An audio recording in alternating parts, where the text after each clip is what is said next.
Welcome to Afterthoughts. This is the podcast where we give you some thoughts after we watch something.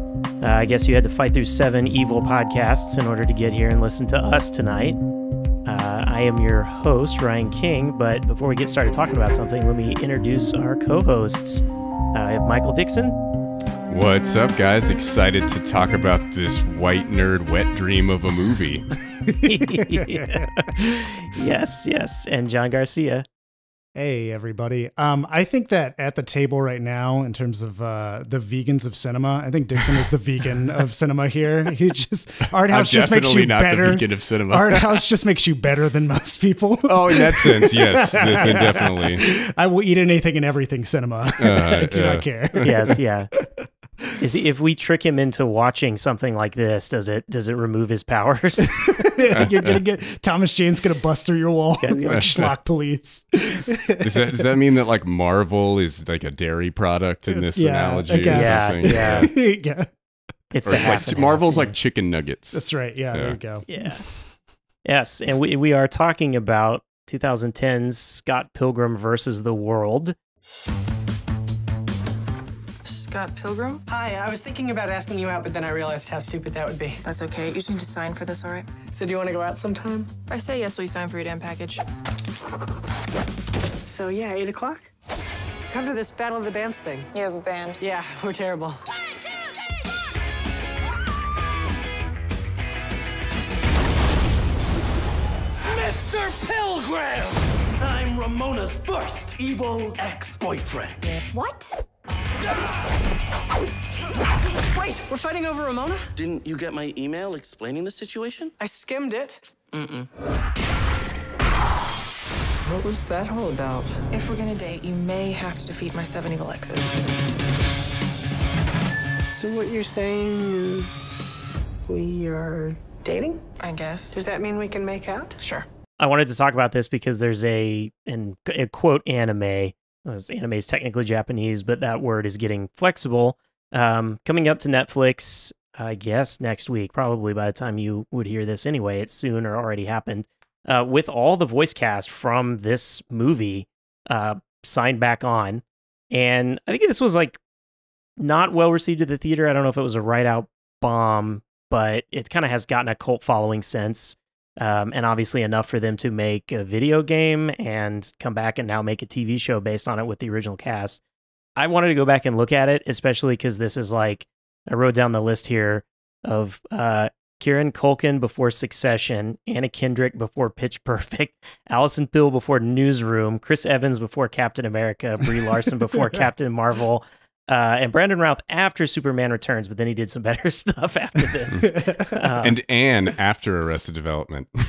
And Michael Cera. And there's a few like Mary Elizabeth Winstead and Michael Cera are kind of probably at their prime. Like our main-ish characters are probably at the right time. Aubrey Plaza was just in Parks and Rec. Like it would have been 2009 or 8 or something like that when it started. But again, she's like just starting. Yeah, it's just it is an interesting time capsule. So I want to go back on it I don't know, talk with someone else about it and see if it was decent or there's something to get from it. I don't think I've watched it in a while. It has probably been 10 years maybe since I last saw it, 8 to 10 years. But I remember like actually watching it being like, yeah, that was actually decent. Like I kind of enjoyed it. The main thing I remember is the music, which stood out again this time. It's the music is way too good for this movie. Because there's a significant amount. I mean, it's really original music, original songs, even short, little bits of something are funny or well done on the soundtrack. And this is Edgar Wright. And that's something that he loves, right? He loves music. He loves setting scenes to music that we see in his other movies, like Shaun of the Dead. So I enjoyed it. I did watch it with the family. Mixed feelings from them too. I kind of have mixed feelings. The ending, I think, is where this movie like absolutely unravels and falls apart. It kind of feels like it just doesn't really know exactly what to do and how its characters should or shouldn't be rewarded. Like it's not sure what the character growth ended up being. Has that Game of Thrones problem? Yeah. Well, and it did because it actually part of the reason the ending is whack is that it wasn't finished yet.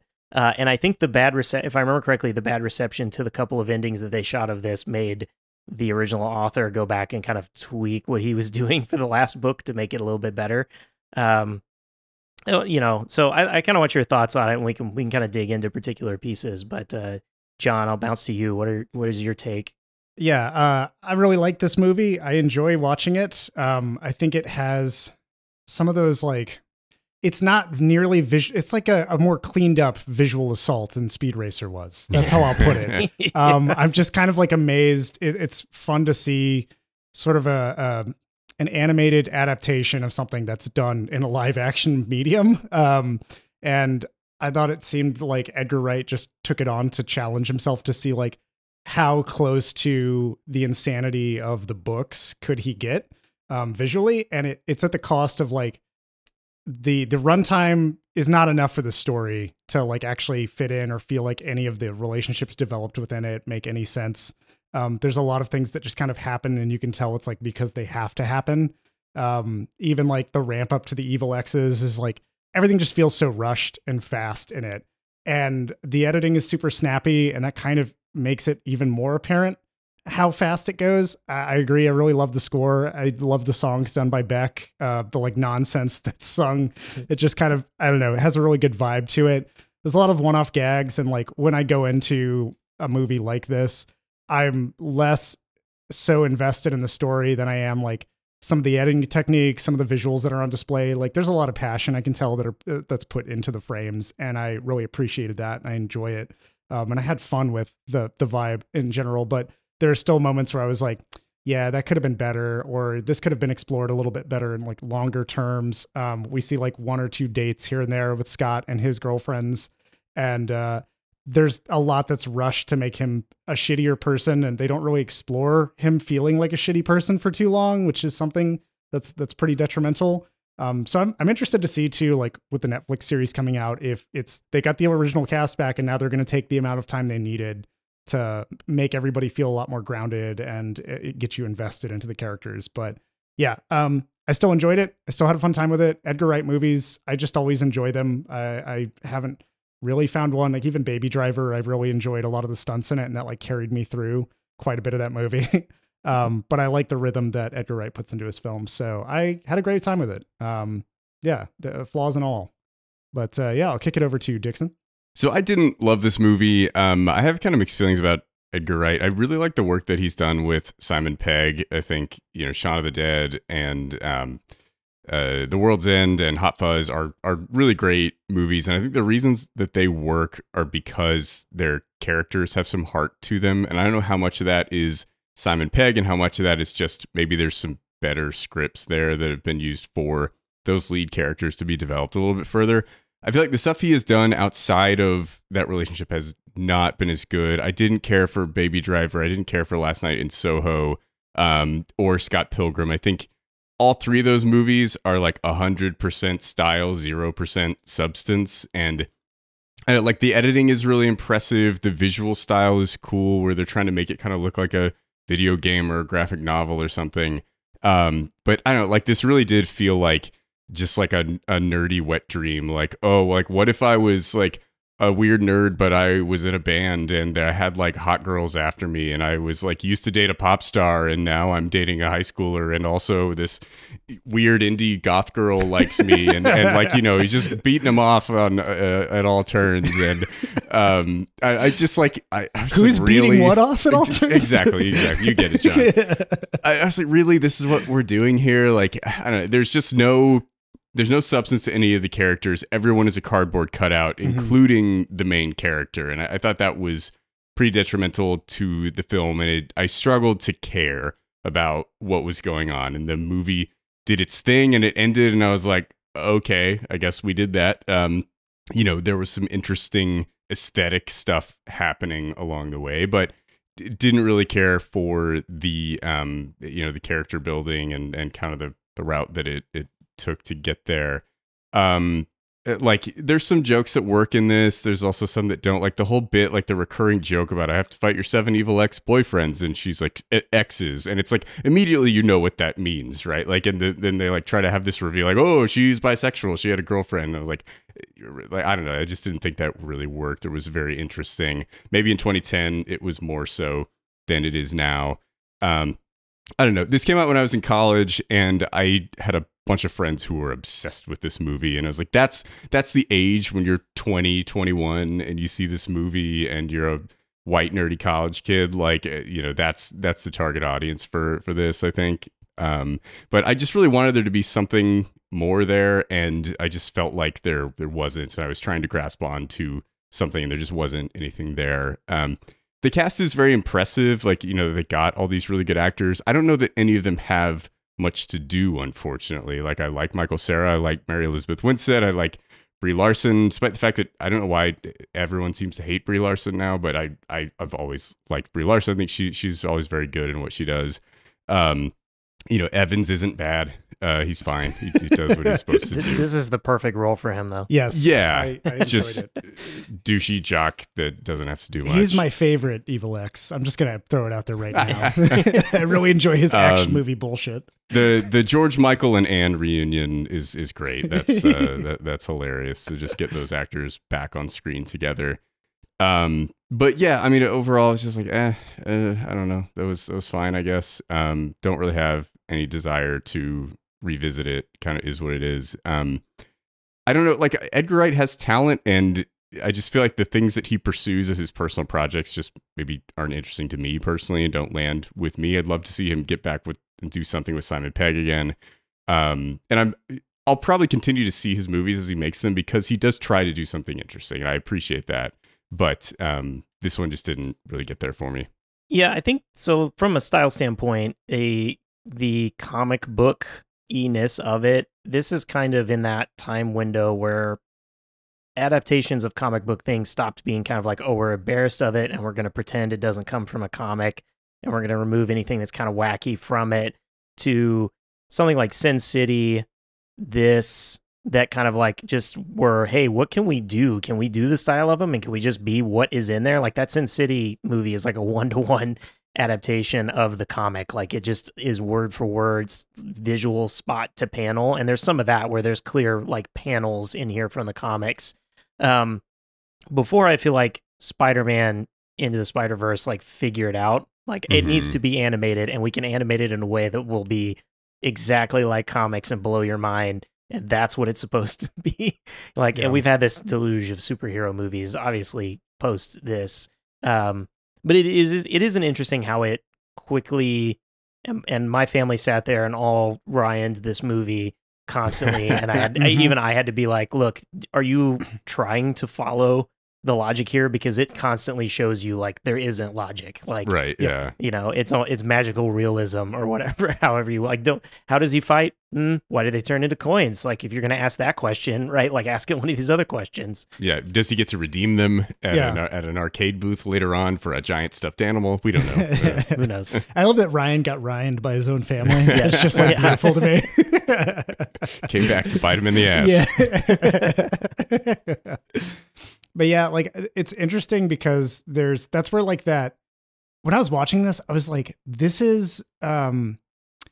feels like if it had been 3 hours long, it would have been too long, but it also would have been enough time to like try to justify some of those things. This would have been like the Beau is Afraid of nerdy white wet dreams. Sure. Where it's and just Beau is like, Afraid kind of is that, but it works because it actually takes the time to develop these characters. Yeah. And like you care get about to know them. quite a bit about the phobias and fears in those characters.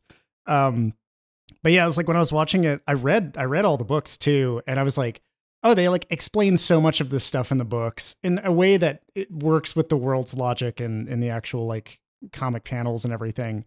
But here it's literally just like, oh, we're just going to throw this like line in because anybody who read the books will know what we're talking about. But everybody else will be like, the fuck is that about? It doesn't matter. Okay, I guess it's over. It's done.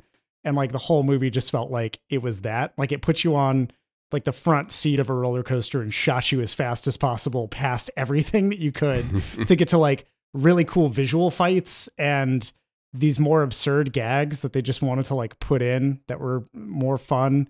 I enjoyed everything within the world. I just didn't enjoy as much like having to sit with the characters for too long because it was uncomfortable. Like past a certain point, you're like, I know that there's nothing there. Just like get me past this. Yeah, just get me to the next visual gag and play some music. And... Yeah. Yeah, it definitely jumps from thing to thing. Like it just kind of goes into each event at a point once you start to get to the fights. Like we're just like fight, band, fight. Like you're just going through all of it. And yeah, you get like no background into Scott Pilgrim's like previous relationships or any of that. I do feel like I was watching it this time trying to look through the lens of, is Scott Pilgrim a bad guy? Like, is he just sure. not? Yeah, and it was like, he really is, but then at the end, it seems like it kind of tries to redeem him, but not, like, at least he comes to his senses, I guess, a little bit of like, oh, I cheated, and I've been kind of bad to these people around me. Poor but knives, that's not enough man. to earn. Poor knives. Yeah. But it's not enough to earn it to just be like, oh, Kim, I realized I fucked you over. Anyway, you two knives, you two, like, he's just sort of like, tells everyone, He like, rattles you know off what, a I did list. Yeah, like a laundry exactly. list of confession, and then he's done. But like to actually get into any depth of like why, something that would make it more deep would be like why and what brought him to the point of being like that, and how did he now come around to that realization? Like, what's the true character growth? And it's just like, that's not important. It's not what this is about. And even there, like the gag at the end where he has to fight like Nega Scott, His negative version. yeah, which is like an actual battle with important things in the comic, but here it's like a great opportunity for a gag, and it's a funny joke, but it just is like, that's it. It's just a funny joke. It's just a gag. Yeah, and they even had like, I watched some deleted scenes for it, and they had a whole setup where they were going to have Nega Scott just like be in other areas. He was like in the bathroom whenever Scott's like, I have to pee, and he like runs to find salvation in the bathroom from his weird conflicts. And I was like, oh, but like even that was just like one deleted scene of like, there's Nega Scott, he's out there. And I was just like, that wouldn't be enough. I see why it's cut, because they were like, fuck it, we're not going to do that. We're not going to do any of those things. And then they had an alternate ending too, where Scott ends up with knives and like Ramona just leaves. And even that felt like just as hollow and weird. Yeah. And it was just like, it's also illegal. Yeah. Yeah. Is it illegal in Canada? I don't know. Are you familiar with Canadian law? I don't know what They the got age of loonies, consent they got is in toonies Canada. up there. Yeah. Who knows what else is?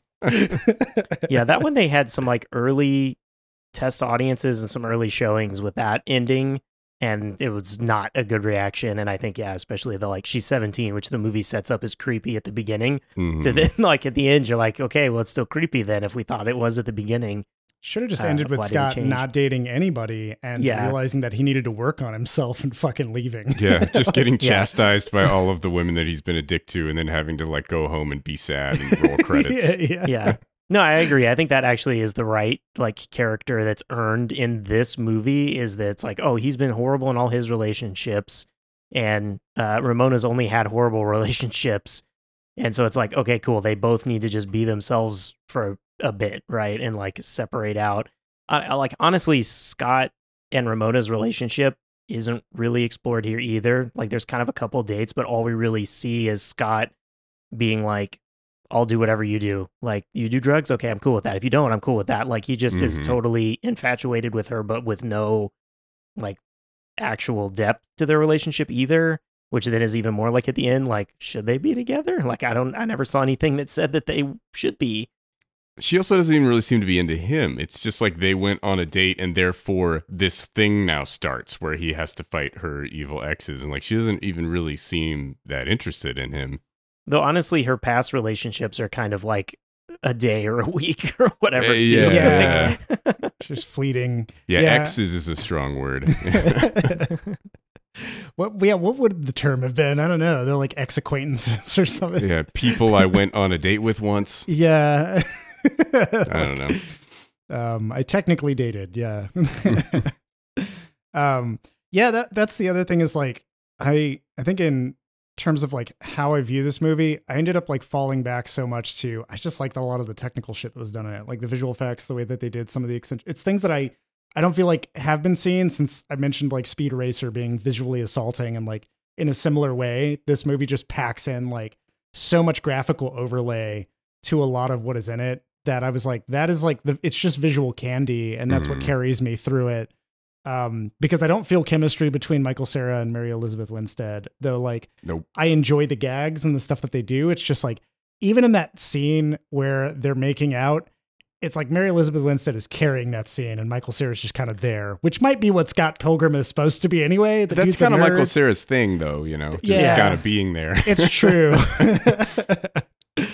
But yeah, like there's just so much that reminds me of like a Kenneth Branagh movie, like a Shakespearean adaptation where like the characters commit the script to memory and they don't commit the characters or develop their own emotion behind it. And so you end up with like what is basically just Shakespeare, where everybody has to like rattle off these lines and somebody else has to rattle off lines back. And like the humor is just in the words themselves. So like I was like, okay. I remember when I saw this in theaters, I saw it like 9 or 10 times. I was one of those dudes that was like, that would have been your friend, Dixon. You'd be like, the fuck's wrong with you? But I think that was just... saw it once in college and I was like, it's like, good. It's all right. It's fine. And then, but yeah, I had friends that like we're going twice a week to see this in theaters. And this is the coolest thing ever. I think that it was like the past John's version of like Everything Everywhere All at Once, where I was just so visually interested in everything going on that I was like enamored with that. And I just didn't care as much about the story. But even then, it reminds me too of like Ready Player One. It feels like Ernest Cline's sort of like Brian Lee O'Malley and Ernest Cline are probably best buds because it's just like, just chock it full of pop culture and like, fucking let people chow down. Some of the fucking scenes that made me roll my eyes this time around are like the Getting a Life scene. And I was just like, this is just like forced as fuck right here. No idea why this is, this is ham-fisted as it has to be. But yeah. I'm curious, John, you're talking about the visual aspects of it. There were some scenes that I thought looked really great, and there were others that I'm like, this just feels very Marvel-y and green screeny, and some of the effects I thought didn't hold up super well, but like probably were the best they could do at the time in 2010. Yeah. Some of the scenes look really good still, but I'm curious to hear from you, like what are some of your favorite visual aspects of the film or some scenes that stand out? Just, I think in terms of scenes that stand out, like Knives professing that she's in love with Scott is something that is a funny visual to me, just to see like the word love become a toxic cloud that he has to like swat away. Those kinds of things I found like visually creative and really fun. I think I can definitely see some of the green screen surfacing when you get to like Chris Evans scene. Maybe it's foreshadowing for the MCU. But like him riding down the fucking wild amount of stairs, doing his thingy, grind thingy on that bar. Grind thingy on that. But I really did enjoy, I think more over the more subtle visual overlays, the things that like, they just pack the frames. Ryan, I know it's that kind of thing like in Spider-Man where you're like, I got to go pause and like read all of these things or like see what the jokes are. Yeah. Like laying out the room between Scott and his roommate Wallace, where it's just like, here's all the stuff that Wallace owns and like the few small things that Scott owns. And it just says a lot more about his character than the actual dialogue ever did. I liked those, and I like any of the onomatopoeias, like him being thrown and it being like thwip, and it's just kind of cloudy and it follows him, or the bass battle between him and Brandon Lee, like that was just great. Like, or not Brandon Lee, what's his name? Brandon Roth. Brandon Roth, yeah, Brandon Roth. Brandon Lee, totally different conversation. Between him and Brandon Roth, yeah, that whole bass battle was just rad. Those moments, like, I could definitely see too. Even in the veganism section, the like hair tips, you can tell that it's like CGI'd on top of Brandon Roth, and it's just like it doesn't look great, but the gag itself is funny, and those bits. Also, Tom Jane showing up, just he just wants his kids back. Yeah, I just fucking love it. But yeah, those are like the visual bits that I liked. I'm curious, do you have other particular like things that stood out to you as like, that looks really fake, or like that doesn't look good at all? Visual noise. I feel like more toward the end of the movie, as they kind of it starts getting into kind of fight scene on fight scene in that final sequence. And I just kind of got bored with it a little bit. Like there was just so much green screen at once for too long a period of time. I was like, I need some sort of grounding with some real things in the background of this. Yeah, I also think the battle with the twins, the Getty and Nagi twins or whatever. Yeah, the dragons and the Yeti that part, or whatever. Yeah, that was rough. That's rough. Yeah, that's rough, and it doesn't make any sense. That was another one that has always bugged me. Is I'm like, why did they win? It's not clear. No, I like that they get like blown away, and then Scott just gets a little more mad, and that just helps them win because he plays harder, even though they have trash gear. Did he like win an invisible rock band game against them, or like a Guitar Hero game him or something against him. Like he plays Dance Dance Revolution throughout the movie. That's how he learned to fight, I guess. Yeah. We'll never they even know. show later that he's a terrible bass player. He's not. Yeah. Yeah, Right, I was like, he is win. really bad at everything. He only has he's not a great bass player. He's terrible in all his relationships. Yeah.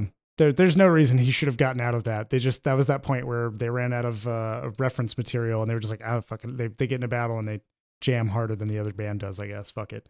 The amp versus amp was just a funny concept to me. The fact that there would be like that kind of shit set up at all. Yeah, that's just a horrible thing to attend as a human being, just to sit in between two rock bands playing at you. Just trying to one up each other. Yeah. I did enjoy also, like, I guess one other visual gag I enjoyed was the punching highlights out of her hair sequence. Oh, yeah. Which was just like, that's just a fucking wild visual gag. It's so dumb, but it's great. And that's probably my favorite dramatic line is he punched the highlights out of her hair. You punched the highlights out of her hair. He punched the highlights out of her hair. You are incorrigible. I don't know the meaning of the word. I think that the editing comedy, I don't know how to call it, that Wright uses a lot works really well here. And I think that's some of what I like the best is just the style he has. So like Wallace, his roommate, the like increasingly number of guys he has in the bed that like appear after like each time say like another thing and kind of like reappear, or like the editing of like from Wallace passing out to his sister calling and then somehow he's text, and they just use the frame to like kind of bounce back and forth between these things for comedic effect. Yeah. And just like, they're on these like beats and kind of the end, at the end when he goes back, and he's just like quickly going through and like punching the people out and telling them the code or whatever and getting through there faster, where it just has this like punchiness. It's just an interesting style. Like, I don't know that anyone else quite hits the comedy editing as tightly as Edgar Wright does. Yeah. That's one thing that I remember Wright talking about was like wanting to use editing to make mundane things a little bit more action oriented in Scott Pilgrim. And you see it when like Scott's putting on his coat and he's like pulling down a shirt and he's doing some other stuff. And then it slows down to just watch him tie his laces. And then the moment that he like snaps them into the ribbons, he's like out the door running. Yeah, definitely like a lot more of that play to make it interesting, because there's not too much beyond like, all right, we get to a fight scene and then there's just a lot of whatever's going on. The fight scenes themselves also, like, they don't last long enough to feel super unique. It's hard to say that you don't get to stay there that long. It really feels like it wants to move the movie along to whatever else is next. And so that's part of why, like, I think I like Chris Evans' character the most, because he technically gets way more screen time than I remember the other X's kind of getting. It's like you get to see him on TV when he's in his made for TV movie or whatever the fuck it is. You listen good, bucko. And then like watching him with his stunt crew, that was just like fun. That was fun stuff. Like you got to live that gag for a little bit longer than I feel like some of the other ones did.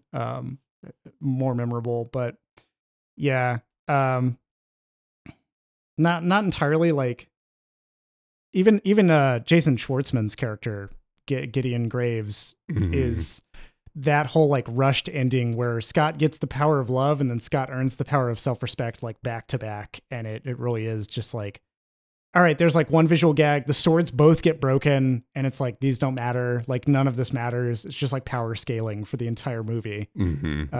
That leaves you feeling like pretty hollow about it. So yeah, hence my refuge in the visuals only and the soundtrack. Like, it's a technically well-composed film.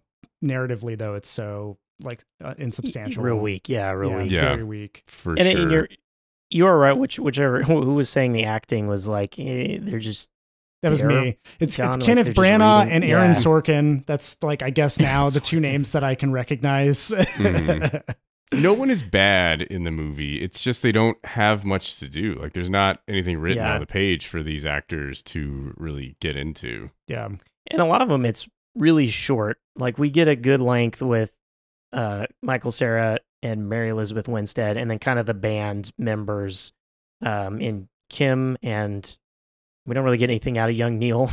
He's just there. He's young Neil. Young Neil is a hilarious. He has name. he's the guy who has the best arc. He becomes Neil. He does, yeah. He becomes Neil.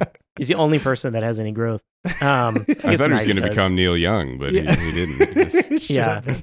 Yeah, like a little bit of time with Knives, and then that's kind of it. Everyone else sort of just gets like a few scenes, or they're there for like a gag. It's like Wallace is just kind of in for like certain gags, and the same with like his sister or the girl at the record store or whatever. They're just there for like one or two off gags. And then evil exes are just sort of like, they get there for their scene, they fight, and they're out. That's like it. I actually think like from like subtle, like Brie Larson's really good, because she actually, I feel like, had a character, and like it's subtle, and she's doing like the phone call and you're kind of just seeing her face, and she's having these like little subtle emotions on there that I was like, oh, that's someone who figured out a character and brought it here. I think Chris Evans also, like, I agree, he's kind of a standout in the evil exes of just like, maybe he's just being himself. Maybe he is really a dick when the camera stops rolling and he just played that. I don't know. But yeah, like that's another like where it works. Like that actually feels like a fleshed out character. It's a fucking stereotype, but yeah. It's that fucking line that he says where he's just like, yeah, they're pretty good, aren't they? I even let them do the wide shots when I feel like getting blazed back in my Winnie. Yeah. It's like, it's a stereotype, but is it? Because it's like, he is the jock stereotype, but he's a skateboarder. And like, that doesn't really work. That's not the same thing. Like a skateboarder should be way more chill and less douchey than he was like, high school quarterback douchebag, but he's a skateboarder / movie star. Like, what are they doing with this? This feels like they didn't really know exactly what they wanted to do with that character, but a hipster action film star. Like, he has to be the but most he is masculine. not a hipster except that he has a skateboard. That's pretty much it. Yeah, he's just like an adrenaline junkie action guy, I guess. Yeah. I do like the bit where when he's walking off while all of his stunt doubles are beating up on Scott, he like looks at his phone and he reads something and he like chuckles to himself, and then he continues walking a little bit and he goes, "That's actually funny." But you don't see it, like that's it. You just see him react to whatever thing he read, and it's not important for us to know in the audience. I don't know, like that little subtle things like that will crack me up. Yeah. I agree with you on Larson. Like, I think she is, has a more defined character to play and is good in it. And she actually was like a pop star for a minute as a teenager. Like, she came out with a couple songs, and so she probably had like some experience to draw on to be like an asshole pop star and do that role. But yeah, I was thinking, like, I always really like Brie Larson. If you haven't seen Short Term 12, that movie is really great, and you should check it out. It's like she got her start from that, and like Lakeith Stanfield and Rami Malek and like a bunch of like random actors that became huge movie stars in this little indie film. Yeah. I enjoyed the backroom scene where they're all sitting across from each other talking. Like, I would have loved to have seen scenes like that linger on a little bit longer. And even the band performance when they like first do the reveal of the Clash at Demon Head singing their song, that it's like that metric song they're covering. I would have liked for that scene to have gone on longer, with Scott like having to navigate the crowd and get closer, or like try to run away and certain things being shut off. Like, I just felt like all the encounters, they just never linger long enough to make it substantial and make you feel the swell before a battle happens. They should have just halved the number of X's in this movie. Just fuck it. Just go for less and or like team them up or some shit. Yeah. Well, they did the twins all at once, and that seemed like kind of a cop out. Yeah, that was the other. It was kind of just like, all right. But I feel like you could have adapted it in a way that made more sense for a 2-hour runtime. And as it stands now, it's like this needed to be a limited series if they were really going to do something. And I now guess it's that's going what they're to doing now, right? Yeah. So now that's what they're doing now, which I'm interested to see how it changes things. But I still feel like for 2010, it was because Ryan, you're getting like what Sin City, you were getting Watchmen, you're getting all of these adaptations of things where they were like, I saw your face. 300. I said Watchmen. Well, let's just keep talking about it. Okay. I was like, I know. But you get like this obsession with different directors who like love these different graphic novels, and they're getting a chance in Hollywood to legitimize them in front of a mainstream audience. And so they're like, I'm just going to adapt it frame for frame. I'm going to adapt the story 1-to-1. So I feel like this comes from a period in sort of cinema where, and it's not even that long lived of a period, where there's legitimacy being imbued into adaptations outside of books. Like it's not just novels now that are being adapted, it's graphic novels. And because of that, Hollywood's like, well, we don't really understand it, but if you do and you're a nice director, you can just fucking run with this and make it whatever you want to. But also, don't stray too far from the source material, I guess, or something. That's how they kind of interpreted it. Whereas now we get, you know, directors who will take things and be like, oh, I adapted it for screen. Like Scorsese. I mean, Scorsese's adaptation of Killers of the Flower Moon is obviously from a novel, but he takes it in a completely different direction and he's comfortable doing that. And you have like I'm sure there's plenty of other things like the One Piece Netflix anime that you told us about, Ryan, where it's like somebody saw that and was like, 1,000 episode anime series, I'll make 10 episodes. And they did a decent job of carrying the characters through and like understanding the rooted drama. They're not just like, all right, let me just write down what's on the page and give it to a solid fucking cast of actors to just carry the rest of it.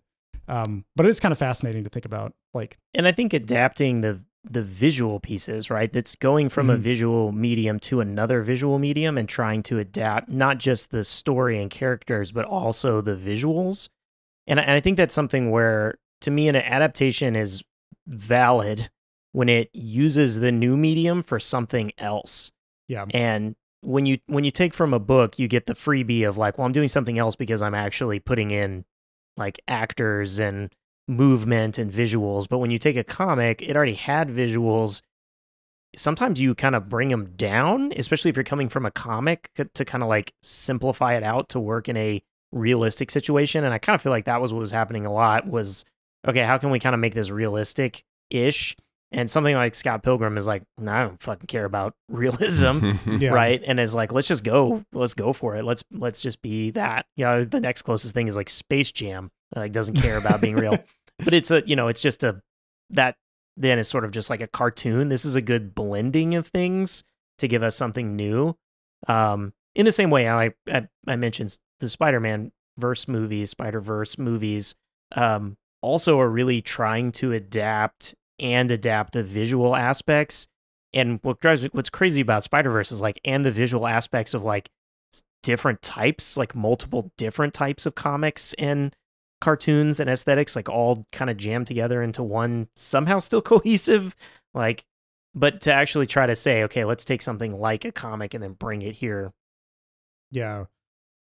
I'm curious if anything else jumps out of you that from that time period when Scott Pilgrim came out that reminds you of it, or if it was something that was like visually distinct in your mind when that was going on. Cause like, yeah, it's Watchmen, Sin City, Scott Pilgrim, like these all kind of come up for me as like, oh, this is frame to frame adaptations of something else that I've never seen. Sin City has some of that where it uses the comic like effects, like there'll actually be like a sound and there'll be the words on it, like it's an actual like from a comic, which Scott Pilgrim does.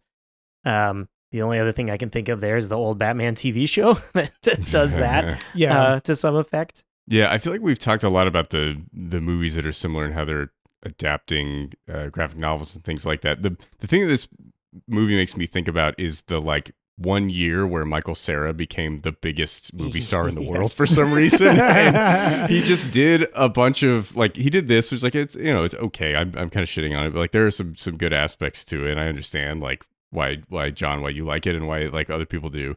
But like, you know, he did Year One and like all of these horrible comedies that just like fell flat. And then all of a sudden he just fell off the face of the earth. And he's just like, randomly he'll be in bit parts kind of ironically in movies now. And he like basically doesn't really have a career anymore. It's pretty wild how bright his star burned and how fast it extinguished. I think he's having a comeback as Alan, and then maybe with this Netflix Barbie, adaptation. Yeah, I think he's going to get a little bit of comeback here.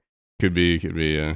That was like the right amount of Michael Cera weirdness, as you know, maybe as a cameo, as a second, third banana. He works. It's the carrying a movie where, you know, something like Superbad is a lightning in a bottle, right?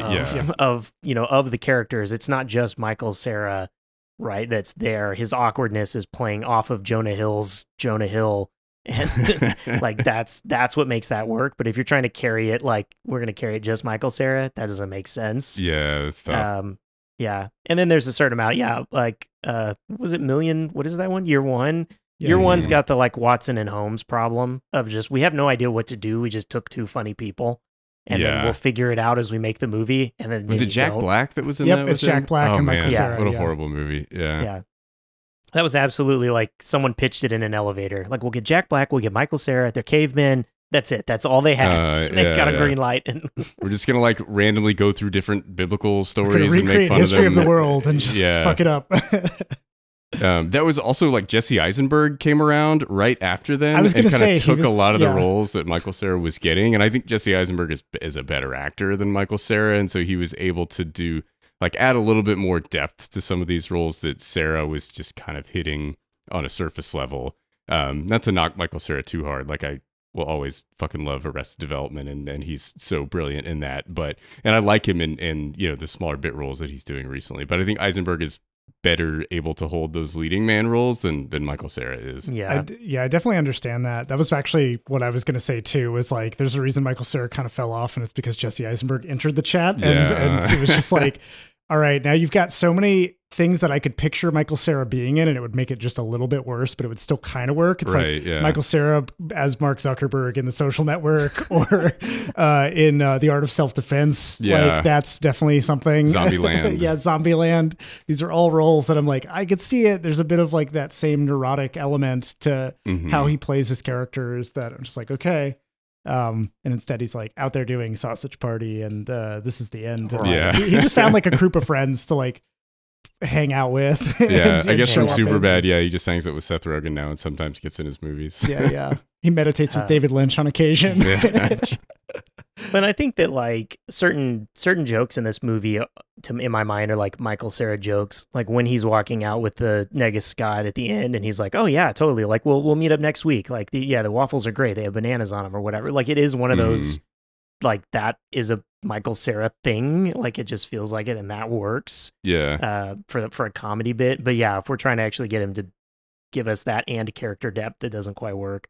I do want to see like because I know he's in the newer season of Twin Peaks, and I want to see what he's like in that.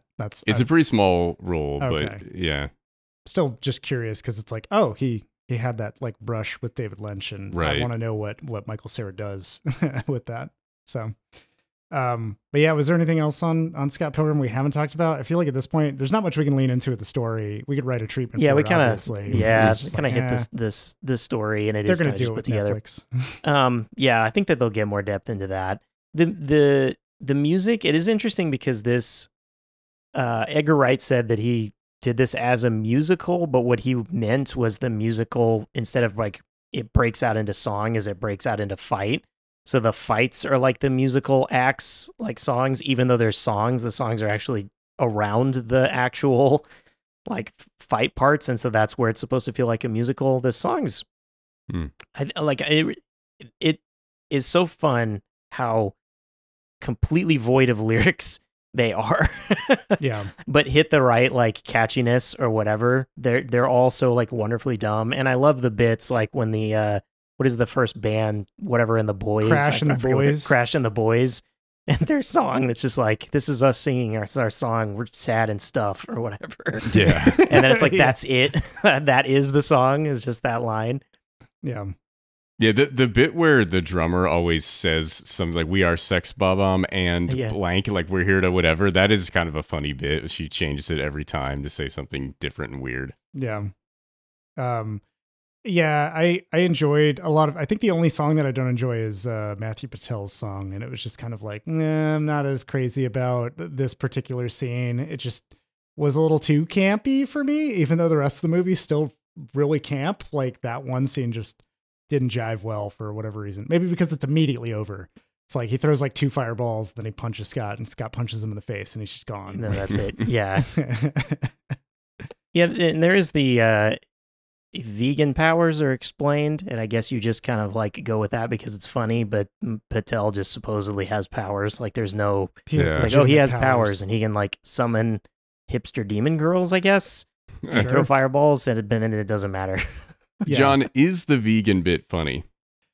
It's still funny, but it's only funny to me now because like, yeah, it's just like, it's one of those things where I was like, I get it. I get where it's coming from. To me, I actually didn't think it was very funny. The vegan police is the funnier bit. The fact that the vegan police are real is way funnier to me than like the vegan bit of like basically being vegan just makes you better than most people. I'm like, okay, I get it. Punch down. It's fine. But Tom Jane and the other actor, I can't remember his name, but I've seen that guy before in a few other movies, and them like leaping and high-fiving after they've just de-veganized a dude is fucking great. That's my favorite. So yeah, it was kind of like a meh. But yeah, following up on the vegan police, that's the real follow through I cared about. That's what made it solidified as a good joke. I think it's the follow through that makes it of like him. Yeah, there actually being this whole thing about vegans being granted powers. Like that's where it gets to actually be funny. Dixon, you mentioned the evil exes thing earlier. It totally makes sense from a joke perspective to just have Scott say ex-boyfriends and everyone else say exes enough that it's like you get it at the right time, but the like correcting it after he says it immediately like hard lampshades it and does remove the joke because you just immediately get like, oh, this is going to happen later. Yeah. That reminded me of, that's why I also compared this to like Ready Player One and Ernest Cline, because there's a whole plot twist in Ready Player One where they're like, oh, like the best friend of the lead character turns out that not only is it not a dude, but she's black and a lesbian. And it's like the movie does not actually do anything major about that. It just kind of is like, here it is, fuck it, whatever, get over it.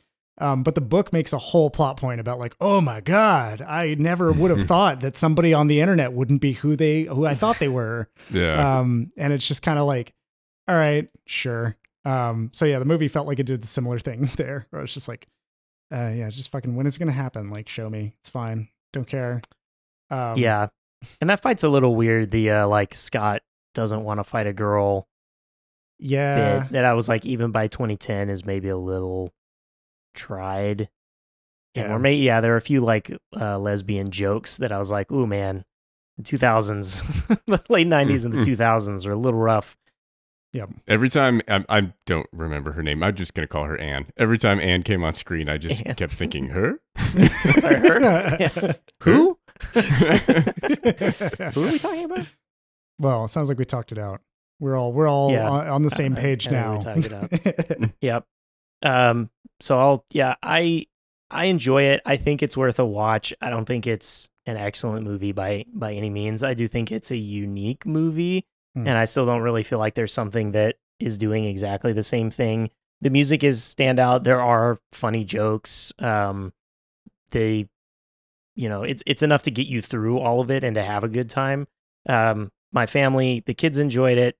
It was it's like mildly inappropriate for kids at the beginning, and then it kind of gets over it. Yeah, how'd you explain the sex scene? It wasn't a sex scene. It was like like just Elizabeth before it was Lindsay in stopped. lingerie kissing Michael Cera on screen, and for then a few seconds. and then it's over, and then the rest of the movie is fine. Yeah. Or over your head. Darla was like no on this. I think she was probably mixed, but leaned towards no in sort of the it's stupid. She compared it to Napoleon Dynamite, which she also absolutely hates. Both that and this, she will laugh while she's watching it, but then doesn't like it at the end. There were definitely times she laughed, and she was like, "Yeah, there are things that were funny in it," but she was like, overall, like, "Nah, it was just too stupid," I guess, for her. Yeah. Dixon, what's your take? Yeah, I would not recommend this movie. I mean, if you like Edgar Wright, you'll like it. I think, like, and if you like Edgar Wright's non-Simon Pegg work, then I think you'll like it. But for me, I just felt like it was just so flat. All of the characters were just like they were comic book characters, right? And like that's kind of a problem when you translate that into cinema, into a 100-hour and 50-minute movie, and like you need to care about these people to some degree, right? It can't be just about the visuals, and so it just felt a little flat for me. I think with a little more effort on the script, it would have gotten there, but I was a pass on this. Yeah.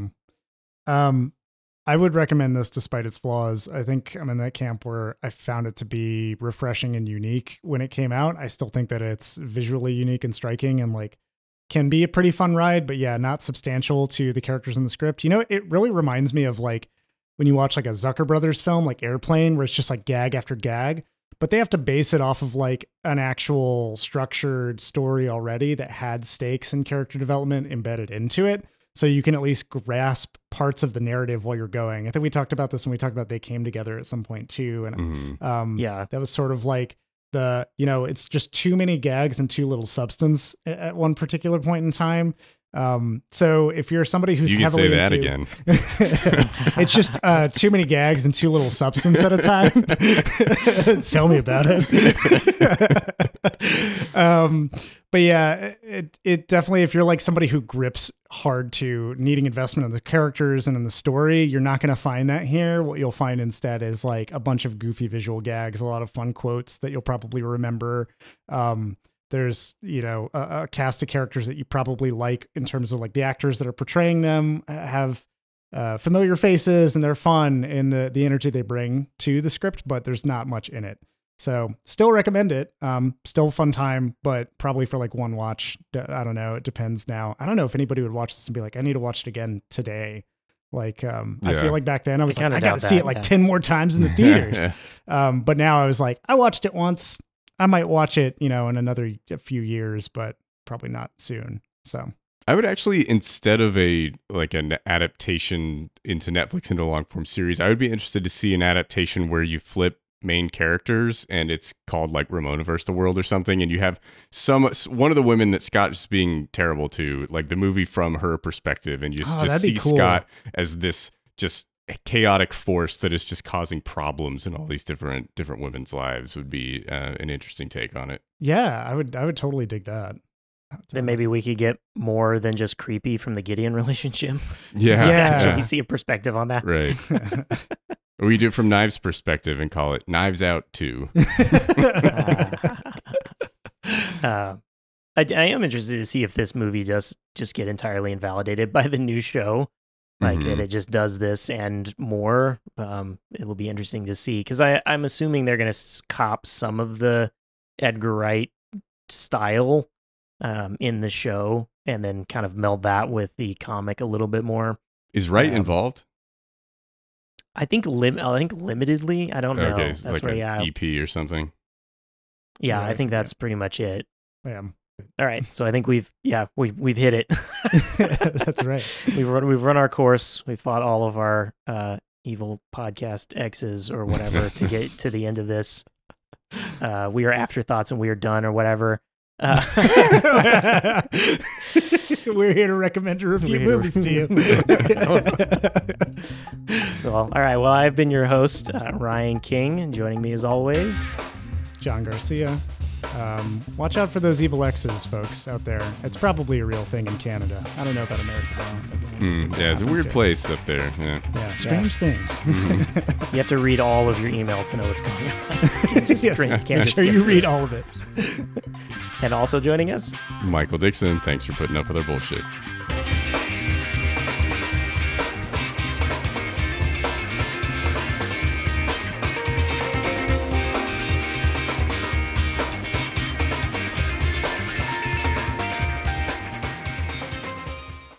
Hey there, movie buffs, TV toughs, and all listeners in between.